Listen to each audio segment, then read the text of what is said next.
Just go ahead. You know what to do, Liv. You got this. Don't break it, Liv! So the idea behind Microlit Chocolate Wheel actually came when I was in New York. I went to a show that was called Lit Improv, where short story writers had their work interpreted by stand-up comedians.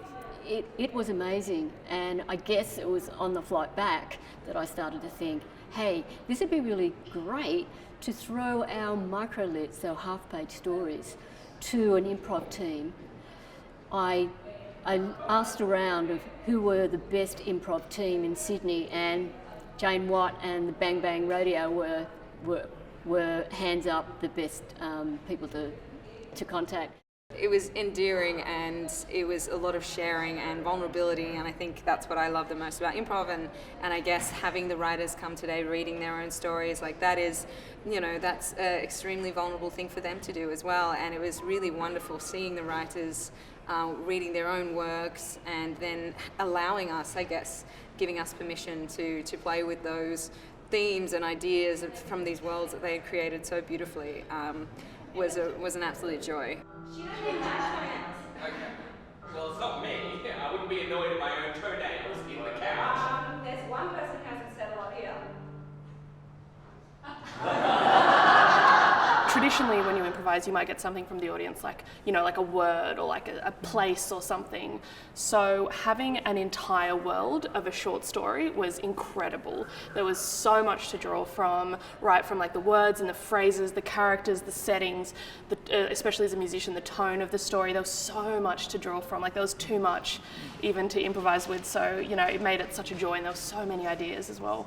It was really fun, but also very interesting, and I really enjoyed it because it's not often in general you actually go to an event where you get to hear writers reading out their works. So that was really interesting, and I always feel like sort of inspired whenever you hear someone read something out to you that they've written, so to actually be in the position in the show where I'm like, oh, I'm allowed to be inspired, but genuinely I'm going to get up right now and try out some idea or some scene that listening to that has inspired me to do. Was cool and was a great privilege. It was very fun.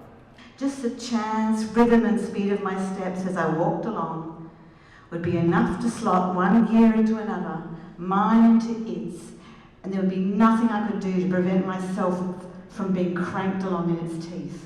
And today I saw some extraordinary things happen with my little piece of writing.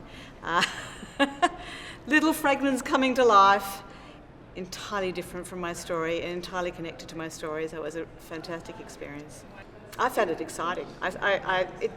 It was as I said, it was connected, but it wasn't part of it, and it was like seeing something flip over completely and become a completely different creature. The life that you've got is what I've always wanted to have. You're saying the whole thing's just been a big fat lie. It's not a lie, it's just... It is what it is. What's that?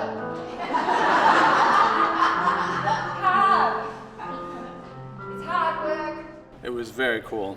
I mean, from my little story, this entire actually commercially viable musical called Mabel the Musical just suddenly spontaneously erupted. Here, in the wildest, wildest west of all, that's where we live here. In the wildest, wildest west of all, wildest, wildest west of all, wildest, wildest west of all. And it occurred to me that you guys are kind of like writing short stories, except with no backspace and in real time and in front of an audience. And like and I was like, wow, I was highly impressed. $20 sounds like the exact price that a dirty capitalist swine would pay.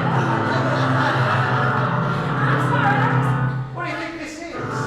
Some kind of system where you can exchange goods for payment? Today, our first show here at Customs House Library as part of the Story Fest put on by Word Travels. It's just been amazing. It was a fantastic fusion of ideas, and I think everybody appreciated the fact that they got to hear the author reading their work, and then for those words to be thrown to the improvisers, and we were just watching creativity happen before our eyes. It was stunning. So I hope this is going to live on as a terrific collaboration, and I want to thank everybody that's been part of it.